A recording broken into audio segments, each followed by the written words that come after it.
سوال یہ ہے کہ کیا صرف ایک گارڈ کو بچانے کے لیے سارا ادارہ اپنی ساکھ خراب کرے گا؟ کیا وہ اپنی بدنامی چاہے گا؟ السلام علیکم۔ پنجاب کالج گلبرگ کیمپس 10 لاہور کا انتہائی افسوسناک واقعہ مبینہ طور پر ایک طالبہ کے ساتھ زیادتی کا واقعہ ہے، اور انتہائی پراسرار بھی ہے۔ پراسرار اس لیے ہے کہ اس کے بارے میں سوشل میڈیا پر مختلف کہانیاں، مختلف باتیں، مختلف خبریں گردش کر رہی ہیں۔ طلباء کچھ کہہ رہے ہیں، طالبات کچھ کہہ رہی ہیں، اور سوشل میڈیا یا یوٹیوبر الگ الگ کہانیاں بنانے کی کوشش کر رہے ہیں۔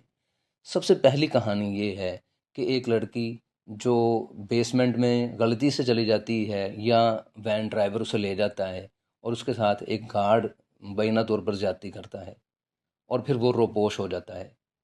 تھوڑی ہی دیر بعد اس کی چیخ و پکار جب سنائی دیتی ہے تو ٹیچرز جاتے ہیں، اس کو ریسکیو کرتے ہیں، ہاسپٹل میں بھجوا دیتے ہیں۔ دوسری کہانی کچھ یوں ہے کہ اٹینڈنس کے دوران ٹیچر جب یہ پوچھتا ہے کہ فلاں اسٹوڈنٹ مسلسل غیر حاضر کیوں ہے، جب پتہ چلایا جاتا ہے، گھر میں فون کیا جاتا ہے، تو والدین روتے ہیں اور بتاتے ہیں کہ ہماری بیٹی کے ساتھ ریپ ہوا ہے۔ اب یہ خبر جب لیک آؤٹ ہوتی ہے تو اسٹوڈنٹس سراپا احتجاج ہوتے ہیں، سیکیورٹی گارڈز کے ساتھ لڑائی ہوتی ہے، پھر پولیس آ جاتی ہے، پولیس کے ساتھ بھی تصادم ہوتا ہے۔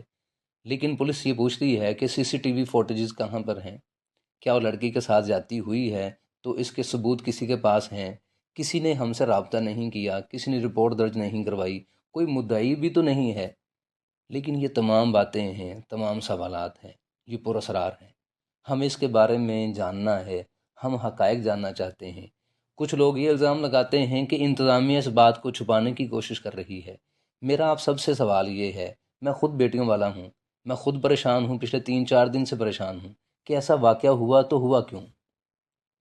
سوال یہ ہے کہ کیا صرف ایک گارڈ کو بچانے کے لیے سارا ادارہ اپنی ساکھ خراب کرے گا؟ کیا وہ اپنی بدنامی چاہے گا؟ بہت سارے سوالات پیدا ہوتے ہیں، بہت ساری خبریں گردش کر رہی ہیں۔ تو میرا بس یہی سوال ہے کہ کبھی ایسا نہیں ہو سکتا کہ ایک گارڈ کے لیے جو لاکھوں طلباء ایک ادارے میں پڑھتے ہیں، ان کو بدنام کیا جائے یا ان کو بالائے طاق رکھ دیا جائے؟ ایسا کیسے ہو سکتا ہے کہ ادارہ ایسا کرے گا؟ یقیناً یہ بات عقل میں نہیں آ سکتی۔ اب اس کے بعد گارڈ کو گرفتار کیا جاتا ہے، سرگودا سے پکڑا جاتا ہے، جس کا نام بار بار لیا جا رہا تھا۔ اس سے تفتیش ہوتی ہے، تحقیق ہوتی ہے، انویسٹیگیشن ہوتی ہے، لیکن کوئی خبر سامنے نہیں آتی۔ اب سوال یہ پیدا ہوتا ہے، کوئی مدعی بھی نہیں ہے، کوئی اسٹوڈنٹ اس کا نام لینے سے گریز کر رہا ہے، والدین سامنے نہیں آ رہے، کیا وجہ ہے؟ تو یہ تمام باتیں جب ہم سنتے ہیں، یہ کہانیاں جب ہم پڑھتے ہیں، تو ہمیں یہ بات سمجھ آتی ہے کہ کیا کوئی ایسا تو نہیں ہے جو تصادم چاہتا ہے، جو طلباء اور ادارے کے درمیان میں تضاد پیدا کرنا چاہتا ہے، جو اس ادارے کو بدنام کرنا چاہتا ہے؟ چونکہ اس ادارے میں میری جو تحقیق ہے اس کے مطابق 5 سے 6 لاکھ طلباء یہاں سے تعلیم حاصل کر چکے ہیں۔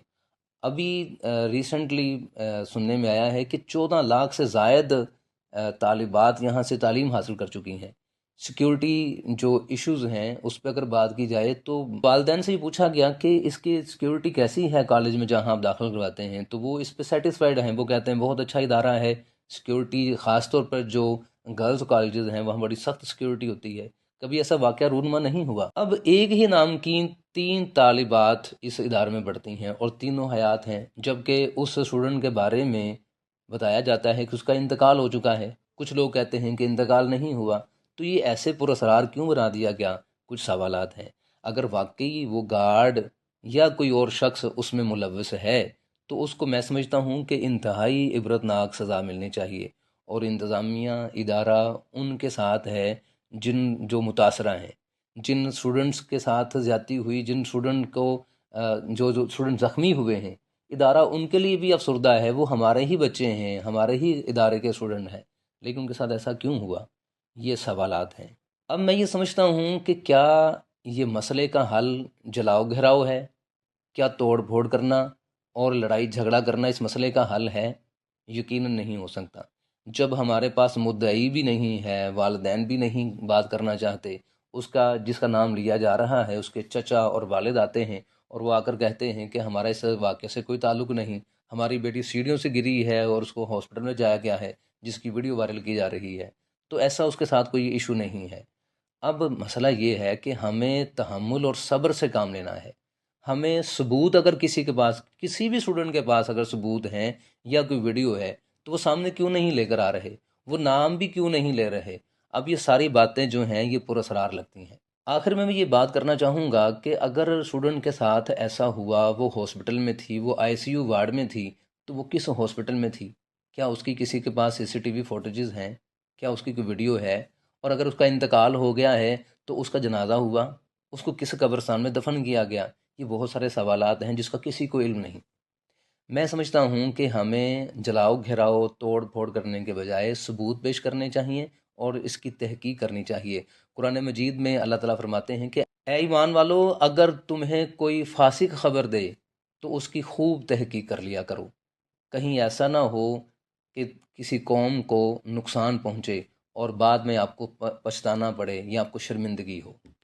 میں امید کرتا ہوں کہ آپ صبر اور تحمل سے کام لیں گے اور ٹھوس حقائق جو ہیں وہ ادارے اور قانون کے اداروں کو ضرور فراہم کریں گے تاکہ اس کا منطقی انجام تک اس کو پہنچایا جائے۔